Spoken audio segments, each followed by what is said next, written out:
Choosing a book can be pretty overwhelming at times. We have social media and places like Goodreads who have these endless lists of top fives, top tens in particular genres and categories, and selecting just one can be really difficult. So I want to help you a little bit with that today. Hi, my name's Cass. I have a PhD in English literature, and on this channel I like to talk about reading, writing, and just learning in general. So today I have 4 books that I've pulled from my shelf that I want to recommend to you as a starting place for your reading. If you feel like you're coerced into reading the same books as everyone else, this sort of amorphous algorithm is pushing books and the same sort of categories onto you over time, these are a bit of a change. Some of them are classics. One of them is actually nonfiction, but I think it'll inform a lot of what we talk about going forward and the idea of fiction and our own reading practice. So these books have informed a lot of my reading. Some of them have made it into my PhD thesis, so they've impacted my research and my academic career as well. And I brought them to you today because I think, at least I hope, that they might provide a little bit of excitement or something might click for you that'll help you either start or pick up your own reading practice again. I've mentioned the idea of a reading practice, and I use that word specifically because we can think about it like a spirituality practice or the practice of meditation or the practice of going to the gym. All of these things are habits and parts of our lives that we build up over time, and we're aiming for a little bit of consistency in them.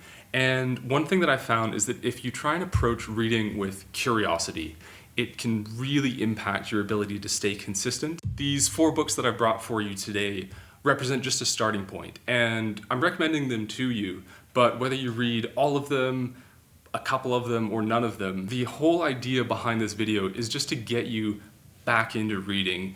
Maybe, and speaking from personal experience, I know that when I got into reading and sort of academia more as a kind of career, I really sort of lost touch with a lot of the joy that I got out of reading for fun and for my own engagement. I think that treating these books and just reading in general less as something that you're consuming, less as a commodity or a checklist, or you're quantifying the number of books that you've read over time as this valuable metric, rather than thinking about it in those terms, if we look at it more so like a practice of engaging with things over time, we can think about the books that we've read as maybe pieces of a mosaic that make up our memories and our reading experience and have in some way impacted our lives. The first book that I want to recommend to you is actually nonfiction, but I think it really sets the stage for how we're going to be talking about the rest of the books and our reading in general. And that book is Oliver Sacks's The Man Who Mistook His Wife for a Hat. I've chosen this one because it really sets the tone for what I think we're going to be talking about today. Sacks is a neurologist, and this book is a collection of patient case studies. There's a section in particular, it's divided into 4 chapters. The section on transport, I think, is particularly important for what we're going to be talking about today. This idea, and this is widely discussed when we're talking about literature, is fiction's ability to transport us to different times, different places, whether that's in fantasy, historical fiction, horror, mystery, all of these different genres. There's an element of inhabiting a different world, right? And so Sacks is kind of presenting for us in this book the neurological underpinnings for that idea of transport.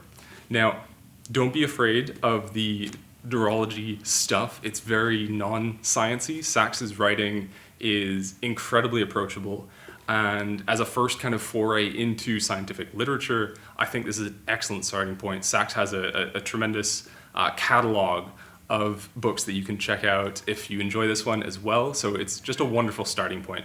The idea of transport, I think, in particular, will really inform the rest of our discussion today. With that being said, let's move on to our next book, and that is Virginia Woolf's Mrs. Dalloway. In summary, this book is about a day in the life of the title character, Mrs. Dalloway, and she's preparing for a party.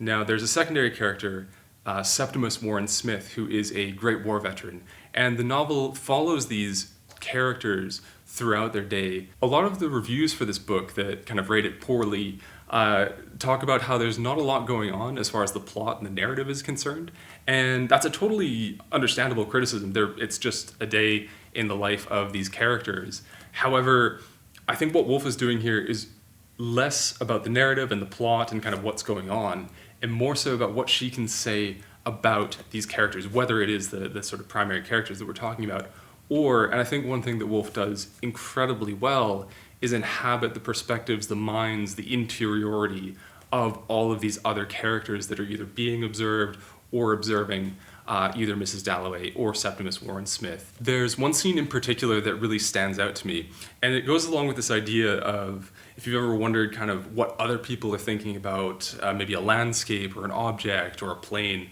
flying in the sky. The scene that I'm referring to in Regent's Park stands out to me because of Woolf's ability to fluidly transition within a few sentences between these characters, and they're observing each other, they're observing what's going on around them, but we get this incredible insight into their personalities, what's going on in their lives, their history, their experiences. And I think that's something that, while it's not necessarily the narrative is progressing forward in this sort of plot-driven idea, and maybe if that's what you're looking for, then maybe this isn't the book for you. However, if you want to experience something that goes through several different layers of sort of abstraction and character perspective, I would highly recommend this. It is relatively short. However, what I'd really recommend is slowing down, taking your time to annotate, treating this almost like a close reading exercise where you're actively paying attention to the memories, the experiences, going through, okay, whose head are we inhabiting right now? The book is filled with these sort of instances of involuntary memory, particularly in the case of the title character, Mrs. Dalloway. It's really interesting, I think, to look at how these memories, these sort of insertions of involuntary memory, have informed her experience, have kind of shaped her identity. And it's really an excellent reflection of human experience and the connections that we can make between memory and identity. With that being said, the next book on our list is sort of, in some ways, a spiritual follow-on from this one. This is a modernist text. The following is technically falls into the postmodernist category, and that is Kurt Vonnegut's Slaughterhouse Five. This book is a blending of autobiographical experience with science fiction. Vonnegut was a World War II veteran who experienced the Dresden fire bombings, and he talks about them in detail in this text. So the subject matter at its core is tremendously heavy and difficult. However, what Vonnegut does is this sort of masterful blending of humor and sort of abstraction and absurdity. The main character, the entire sort of premise of the main character's experience is being unstuck in time. And this idea of becoming unstuck in time is essentially an extended metaphor for the experience of post-traumatic stress. And so Vonnegut weaves this sort of episodic structure with the autobiographical kind of frame narrative that's sort of buttressing and supporting this whole experience of reading the text. There's a scene in particular that stood out to me, and in it, the main character observes a World War II documentary backwards because of him being sort of unstuck in time. If you've ever wondered what it's like to be unstuck in time, then I highly recommend checking out Vonnegut's incredibly moving portrait of wartime experience. This is Slaughterhouse Five. Getting into our final recommendation for this video, I have Ray Bradbury's The Illustrated Man. This is a composite novel, so what we have is a prologue and an epilogue in which the narrator encounters the illustrated man. The illustrated man has tattoos covering his entire body, and what happens is these tattoos form the basis for the short stories that are in the center of the novel and sort of bookended by the prologue and the epilogue. Bradbury, in this, I think, explores themes of memory, identity, mortality. There's so much going on within the short stories themselves and their sort of interconnectedness. There's a lot of science fiction, there's some historical fiction as well, Bradbury's prose, I think, is incredibly evocative. The imagery that he's using and just the phrasing is so interesting. If you're looking for something to really sink your teeth into, it's dense in such a beautiful way. At its core, I think this novel is, in some sense, a reflection of almost a literal translation of the idea of tattoos being able to tell a story. And Bradbury's kind of run with this and created an entire story around this idea. I think in some sense, part of why this novel is so engaging is the self-reflexivity that it encourages. We can look at our own experience with the memories that kind of help to make up our identity. We can think about almost this like narrative history of the self that we have. And Bradbury's exploring this through the extended metaphor of the illustrated man and these moving tattoos. So I would highly recommend this book to you. It's a great starting point.